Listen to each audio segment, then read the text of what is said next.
Hello मेरे प्रिय बच्चों, आज मैं आप लोगों को फिर से जो है एप्लीकेशन ऑफ ट्रिग्नोमेट्री त्रिकोणमिति के अनुप्रयोग में जो है उसके आगे के क्वेश्चन बताने जा रहा हूँ। क्वेश्चन नंबर 2 तक हुआ था, इंट्रोडक्शन की बात हमने कर लिया था, ठीक है। क्वेश्चन नंबर 2 तक पहला और दूसरा हो गया था। आज हम जो है बात करेंगे क्वेश्चन नंबर 3 से, ठीक है। थोड़ा सा वक्त लग रहा है क्योंकि हिंदी इंग्लिश दोनों के लिए है। आप लोग वीडियो देखते रहिए, ठीक है। तो ध्यान देते हैं क्वेश्चन नंबर 3 पर। क्वेश्चन कह रहा है a contractor plan to install two slides for the children to play in a park for the children below the age of 5 years. She prefer to have a slide whose to is at a height of 1.5 meter and is inclined at an angle of 30 degree to the ground, whereas for elder children she want to have a steep slide at a height of 3 meter and incline at an angle of 60 degree to the ground. What should be the length of the slide in each case? ठीक है। एक question हमारा कह रहा है, हिंदी में कह रहा है, एक ठेकेदार बच्चों को खेलने के लिए एक पार्क में 2 फिसलन पट्टी लगाना चाहता है। 5 वर्ष से कम उम्र के बच्चों के लिए वह एक ऐसी फिसलन पट्टी लगाना चाहता है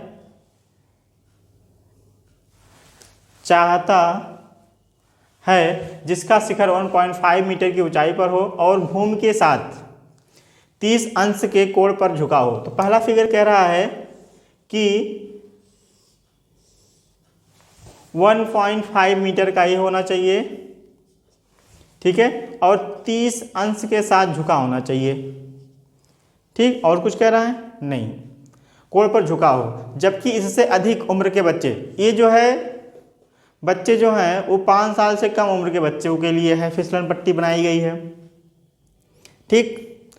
जबकि इससे अधिक उम्र के बच्चों के लिए वह 3 मीटर की ऊंचाई पर एक अधिक ढाल की फिसलन पट्टी लगाना चाहता है, ठीक है, जो भूमि के साथ 60 डिग्री का कोण बनाता ढाल बना रही है। प्रत्येक स्थिति में फिसलन पट्टी की लंबाई क्या होनी चाहिए? तो दूसरा जो है बाबू कह रहा 3 मीटर और एंगल कह रहा 60। पहला फिगर ये हो गया, ठीक है। तो पहले की चर्चा कर लें, चलो दूसरे की भी देख लो।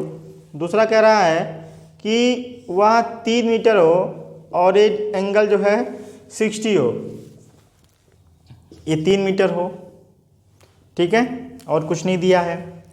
ये हमें चाहिए, ये x मान लो, इसको y मान लो, क्योंकि पहला कंडीशन ये है, दूसरा कंडीशन भी हमारे पास ये है, ठीक है।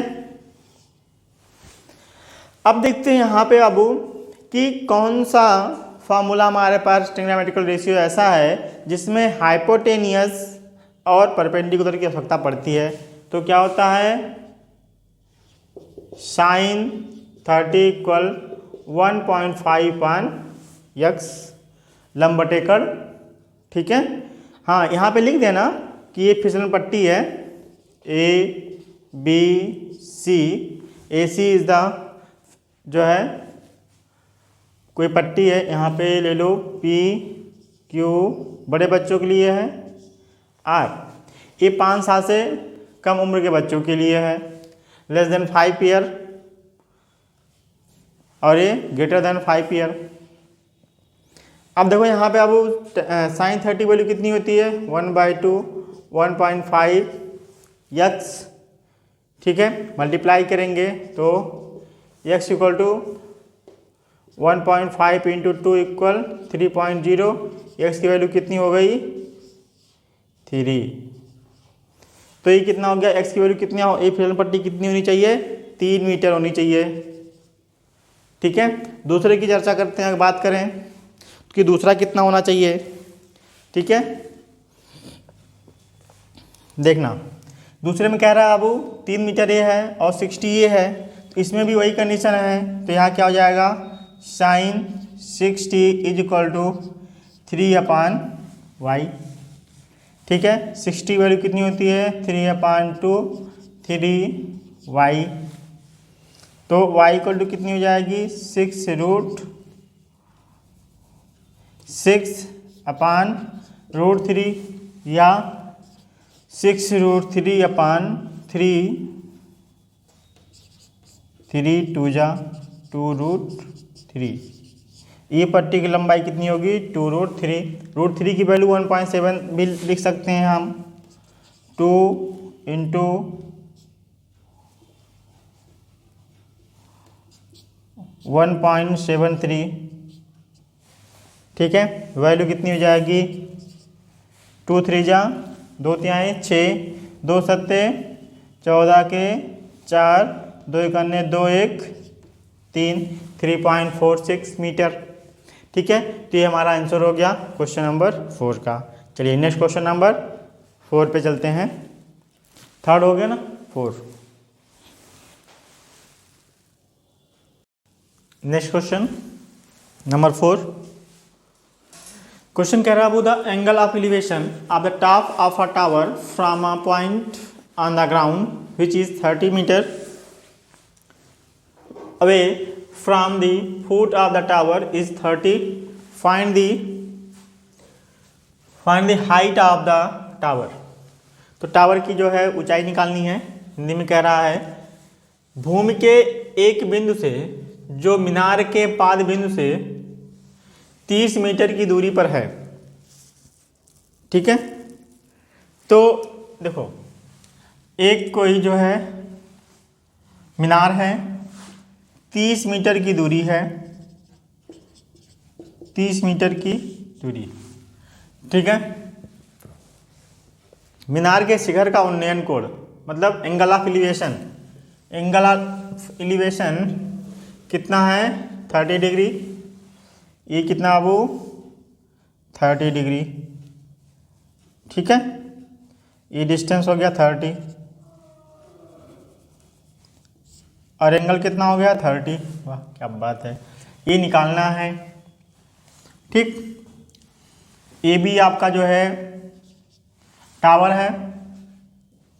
ठीक, let A B the tower. या तो आप थ्योरेटिकली इस तरह लिखें, इंग्लिश वाले, हिंदी वाले लिखेंगे। माना ए बी जो है एक मीनार है और जो पाद बिंदु से दूरी जो है मीनार से उसकी कितनी है 30 मीटर और उन्नयन को 30 अंश दिया गया है 30 डिग्री और एंगल ऑफ एलिवेशन इंग्लिश वाले 30 डिग्री और जो डिस्टेंस दिया गया है इस पॉइंट से कितना है 30।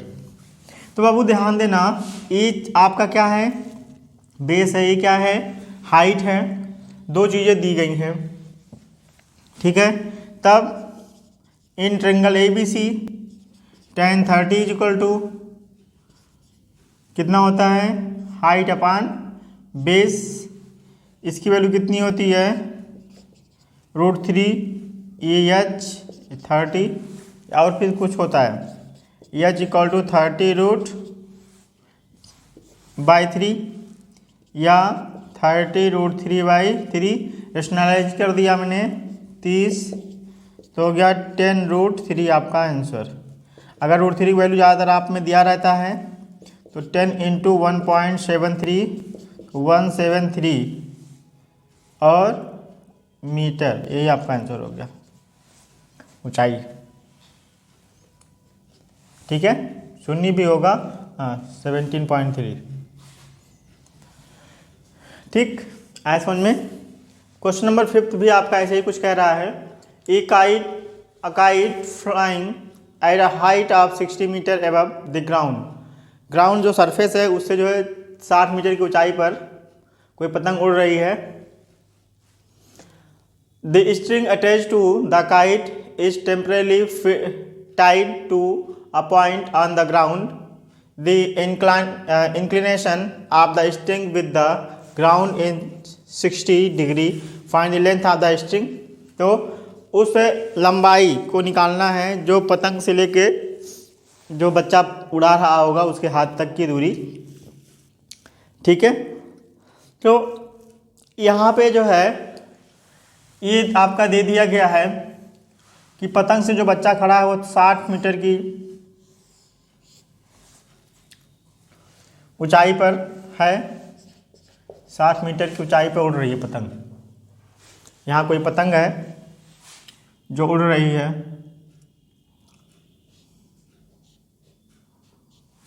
ठीक है। मान लिया यहाँ पे कोई बच्चा था, तो ये जो ऊंचाई थी सरफेस से उसकी ऊंचाई दी गई है। भूमि से 60 मीटर की ऊंचाई पर एक पतंग उड़ रही है। पतंग में लगी डोरी के अस्थायी रूप से भूमि के एक बिंदु से बांध दिया गया है। भूमि के साथ डोरी का झुकाव 60 अंश है। डोरी का जो झुकाव है कितना है, 60 अंश है।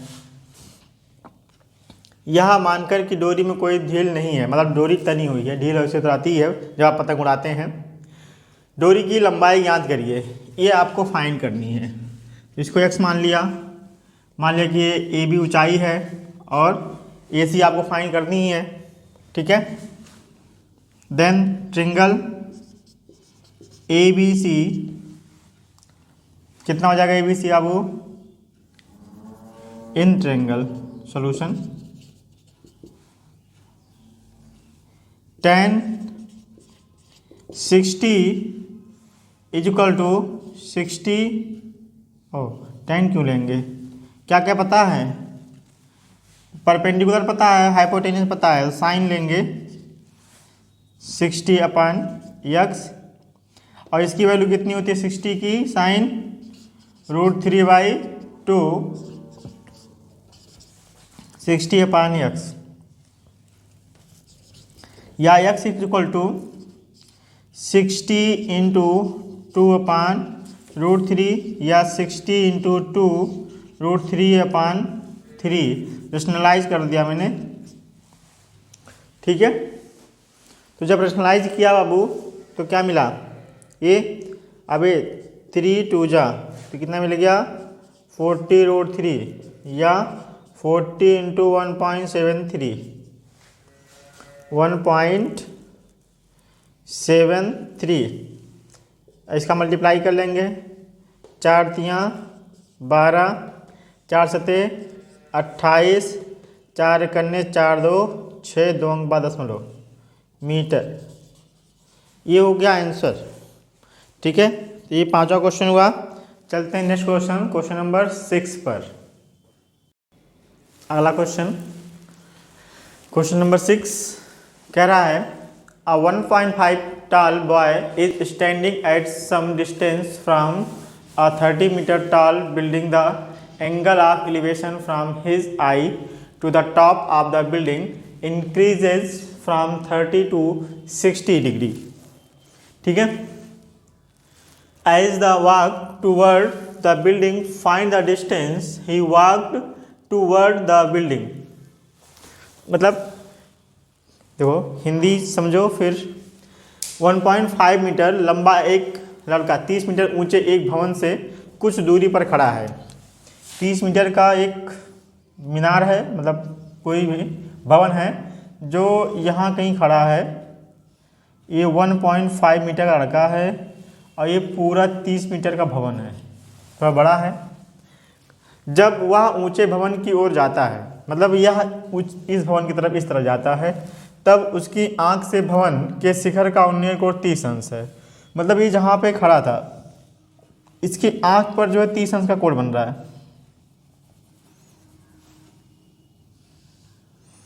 ठीक है। ये कोण जो है 30 अंश का है। ये 1.5 है तो ये भी 1.5 होगा, से 60 अंश हो जाता, मतलब ये चलते चलते यहाँ पे आ गया तो एंगल कितना हो गया 60 अंश हो गया।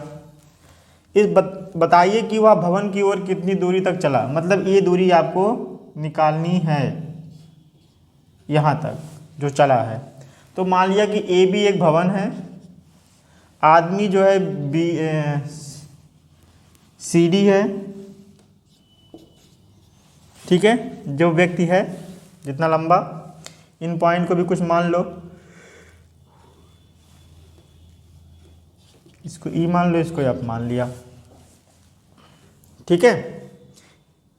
तो 1.5 ये है, ये भी 1.5, ये इतना दूरी कितना हो जाएगा 28.5। ये यहाँ से लेकर यहाँ तक की जो दूरी है, ठीक, क्योंकि ये पूरा कंप्लीट 30 है, ये सिर्फ इतनी डिस्टेंस जो है 1.5 है, ठीक।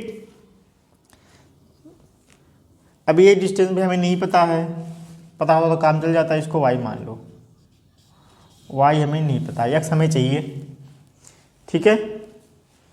चलिए भाई, इन ट्रेंगल किसमें, पहले छोटा इसको ले लेते हैं जो नहीं पता है हमें, ए एफ ई, त्रिभुज ए एफ ई में, ठीक है।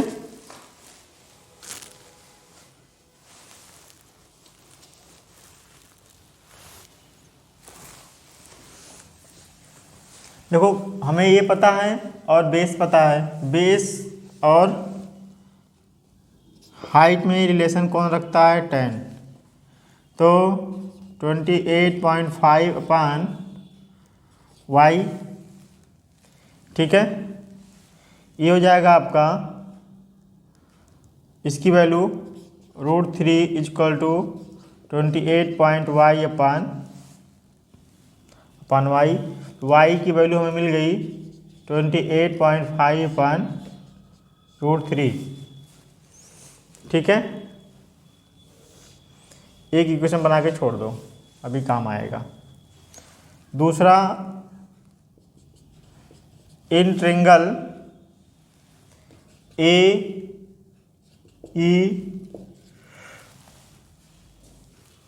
डी, इसमें भी वही हाल है, tan 30 इजक्वल टू 28.5 अपान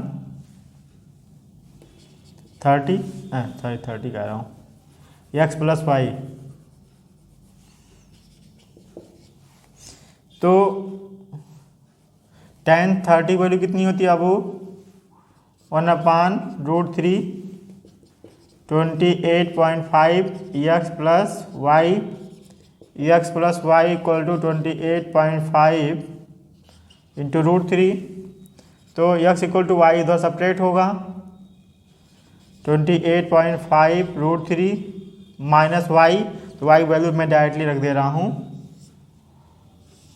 ठीक है, 28.5 अपान √3, दोनों में 28.5 कॉमन ले लो आप, तो अंदर होगा √3 माइनस 1 अपान √3, या 28.5 √3 3 में से गया तो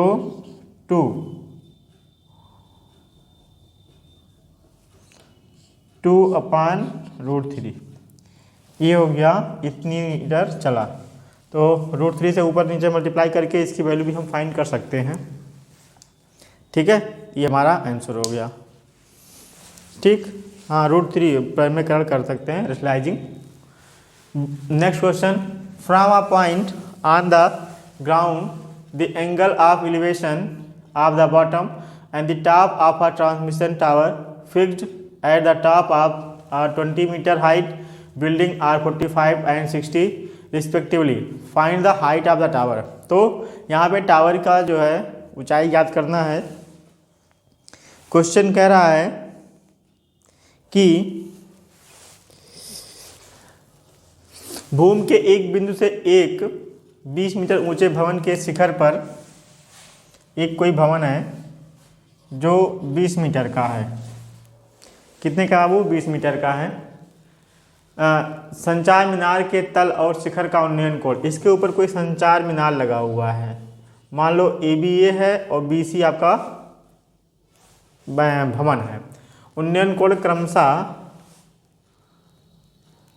तल, मतलब पहले तो तल का उन्नयन कोण 45, फिर 60 है उसी तल पर, और ये कितना है 60 है यहाँ से यहाँ तक पूरा, ठीक। इसको वो बना लो। तो ये पूरी ऊंचाई याद करनी है किसकी, मीनार की। तो सिर्फ इतनी ऊंचाई याद करनी है हमें। ठीक, पहले इस छोटे से ट्रेंगल में ले लेते हैं इन ट्रेंगल। देखो यहाँ पे भी बाबू आपका हाइट पता है, इसे आप x मान लो, ये आपका बेस है। ठीक है, तो बेस पता है, हाइट पता है, तो क्या यूज होगा? हाँ, थ्योरी में ये चीज़ लिखते चलना बाबू जो बता रहा हूँ। ठीक है, ये मीनार है और ये क्या है? कोई भवन है। ठीक है, ट्रिंगल, इस वाले ट्रिंगल को लो आप BCO, BCO। ठीक है, tan 45 is equal to 20/x, 20/x is equal to 20। तो x की वैल्यू भी कितनी हो गई? 20 हो गई। अब इन ट्रिंगल ACO क्या हो जाएगा? tan 60 is equal to h plus 20/x, √3 is equal to h plus 20/x, x equal to h plus 20/√3। x की वैल्यू रख दो यहाँ से, 20 इक्वल h प्लस 20√3 या 20√3 इक्वल h प्लस 20। तो h इक्वल टू 20√3 माइनस 20 या 20 कॉमन √3 माइनस 1, ये आपका आंसर हो गया। √3 की वैल्यू कहीं कहीं दे दिया जाता है और जनरली नहीं दिया जाता, तो आप √3 की वैल्यू जो है याद रखिएगा 1.732। ठीक है, अगर दिया है तो सॉल्व कर लेना, √3 की वैल्यू लगाना। अगर क्वेश्चन में √3 क्या मान नहीं दिया है, वैल्यू नहीं दिया है, तो आप उसका यूज नहीं करेंगे। ठीक है, क्वेश्चन नंबर अगले बढ़ते हैं, क्वेश्चन नंबर 8 पर।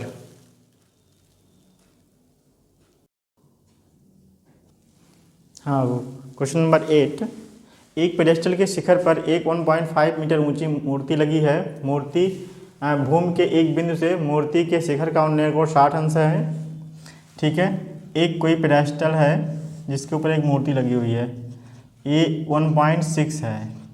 ठीक, ये h मान लिया, ये B कोई पेडेस्टल है और BC जो है कोई BC पेडेस्टल है और AB जो है कोई मूर्ति है। तो जो है उन्नयन कोण 60 अंश बन रहा है मूर्ति का। ठीक है, और बिंदु से पेडेस्टल के शिखर का उन्नयन कोण 45 अंश है और इसका जो कोण है कितना? 45 अंश है। मतलब कि ये जो कोण है ये 45 है और जो ये पूरा कोण है ये 60 अंश है।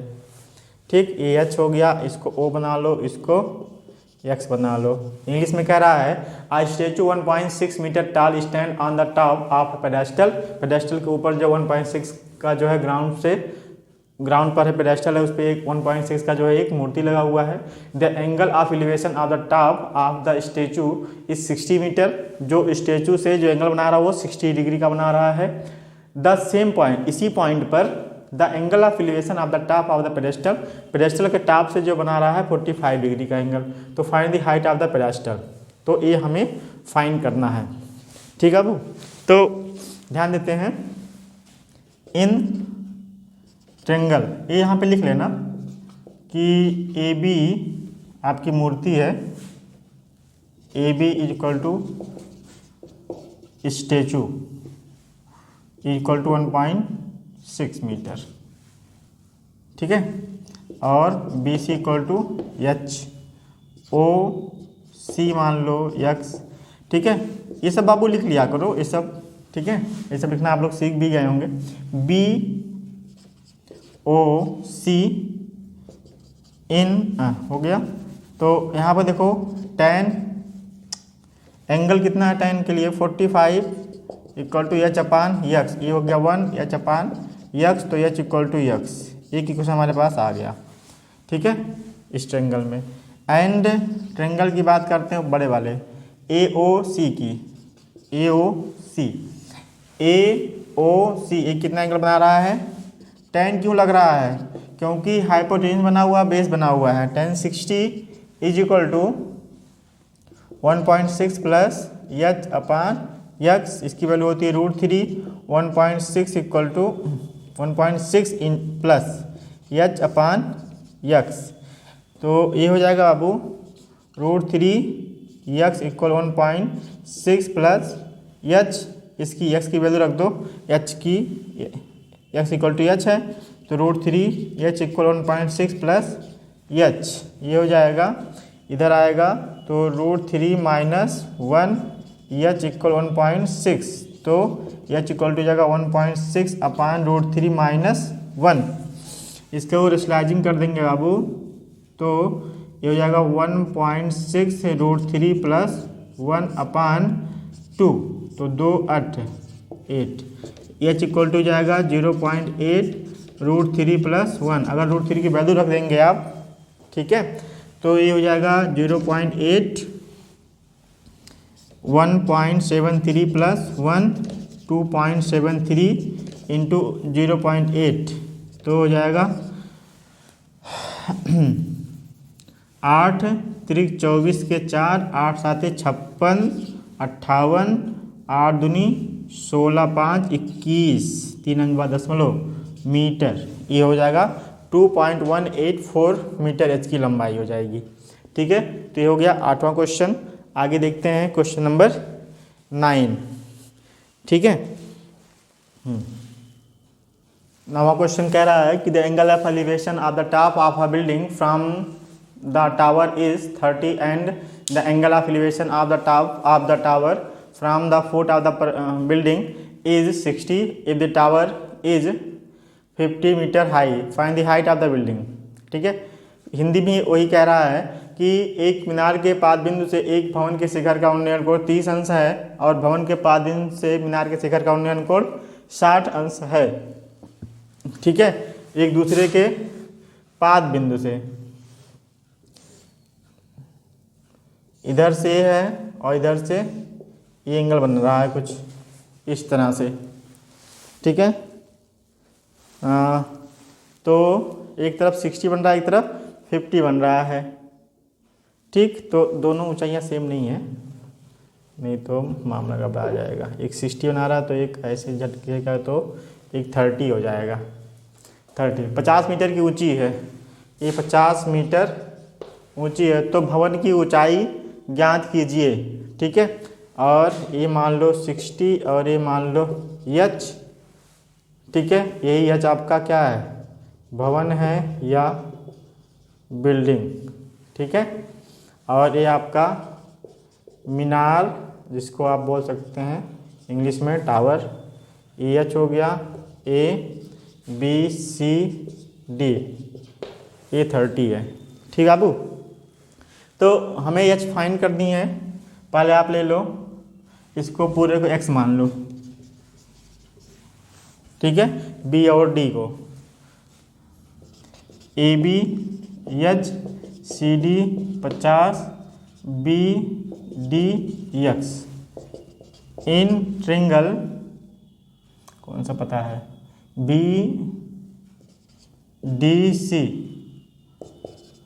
1060 equal 50 upon x, √3 equal 50 upon x, तो x equal to 50 upon x, ये आपका x की वैल्यू हो गई, x की वैल्यू। दूसरा वो in triangle ABD 10 30 equal to H upon x, 1 upon √3 equal to H upon x, तो ये हो जाएगा यक्स अपान √3 एच, या एक्स की वैल्यू रख देंगे, तो 50 अपान √3 इंटू √3, तो ये हो जाएगा 50 अपान 3 इक्वल टू 16⁻²3। ये इतना मीटर आपका आंसर आ गया ये बिल्डिंग का। ठीक है, तो आपका 9 क्वेश्चन हो गया है। क्वेश्चन नंबर 10 देखते हैं। ठीक है, क्वेश्चन नंबर 10, अगला क्वेश्चन है अब 10वां। कह रहा है two poles of equal height, दो पोल हैं इक्वल हाइट के, are standing opposite each other. ठीक है, एक दूसरे के अपोजिट साइड में खड़े हैं ऑन द रोड के, विच इज़ 80 मीटर वाइड, जो 80 मीटर चौड़ा सड़क है। 80 मीटर चौड़ा सड़क है, मान लो 80 मीटर चौड़ा सड़क है, सेम हाइट है, 80 मीटर है, इन दोनों की ऊंचाइयाँ सेम हैं। ठीक है, ऊंचाई सेम हो गई। Wide from point between them on the road the angle of elevation of the top of the pole are 60 degree and 30 respectively. Find the height of the pole, इनका निकालना है पोल, और distance of the point from the pole. अच्छा, इन दोनों के बीच की दूरी भी निकालनी है उसको इस किसी बिंदु से। आज हिंदी में कह रहा है एक 80 मीटर चौड़ी, ठीक है, 80 मीटर चौड़ी सड़क के दोनों ओर आमने सामने समान लंबाई वाले दो खंभे लगे हुए हैं। इन दोनों खंभों के बीच सड़क के एक बिंदु से खंभों के शिखर का उन्नयन कोण, अच्छा, किसी बिंदु से शिखर का उन्नयन कोण एक तरफ 60 बन रहा है, एक तरफ 30 बन रहा है। तो ये देखो, इन ही दोनों से हमें बनाना है अब। ठीक है, 60 वाला जो है जाहिर सी बात है कि थोड़ा ऊंचाई पे ज़्यादा होगा, इसका जो है एक्सपेंशन होगा थोड़ा सा। तो ये 30 मान लो, इसको 60 बना लो, इसको x बना लो, यहाँ तक की दूरी। तो ये दूरी कितनी हो जाएगी, टोटल में से घट जाएगा x, तो 80 माइनस x। ठीक है, मान लो A है, B है, C और D खंबे हैं, O बिंदु से देखा जा रहा है। ठीक, तो ध्यान देना, ये हमें फाइंड करना है। तो पहले हम देख लेते हैं 60 वाले को। इन ट्रेंगल, क्या ओ माने है ना, ODC tan 60, AB and CD जो है दो खंबे हैं। ठीक है, दो पोल हैं और ये सड़क है, AD सड़क है। ठीक है, या आप उसको road is equal to H/x, तो इसकी वैल्यू √3 होती है, H इक्वल टू x, दोनों फाइंड हमें करना है। तो x की वैल्यू हो जाएगी, h की वैल्यू हो जाएगी √3h, एक बना के छोड़ दो। इन ट्रिंगल इस वाले को ले लो, BAO को। ठीक है, यहाँ हो जाएगा tan 30 is equal to H/s 80 minus x। ठीक है, तो इसकी वैल्यू होती है 1/√3 H/80 minus x, 80 minus x √3h। तो फ्रॉम इक्वेशन फर्स्ट से इसमें वैल्यू रख दो, 80 minus x equal to √3 into √3x, तो हो जाएगा 3x, इस x को उस तरफ कर लो तो हो जाएगा 4x, इधर आएगा इधर ना, तो 4 से काट जाएगा, 4 दूना 8, तो x की वैल्यू हो गई 20, x की वैल्यू 20 हो गई, तो h की वैल्यू कितनी हो जाएगी बाबू, 20√3। ठीक है, ये हमारा आंसर हो गया। अब या फिर इनकी वैल्यू दी गई हो। ठीक है, तो आज की क्लास बस इतना ही। फिर अगला नेक्स्ट आगे जो क्वेश्चन है 5-6 बच रहे हैं, नेक्स्ट वीडियो में मैं आपको प्रोवाइड करूंगा। इसके बाद जो एक्स्ट्रा क्वेश्चन है फिर मैं आपको प्रोवाइड करता हूं। तो आज की क्लास बस इतना ही, मिलते हैं नेक्स्ट वीडियो में क्वेश्चन नंबर 11 से लेकर 16 तक। ठीक है, धन्यवाद।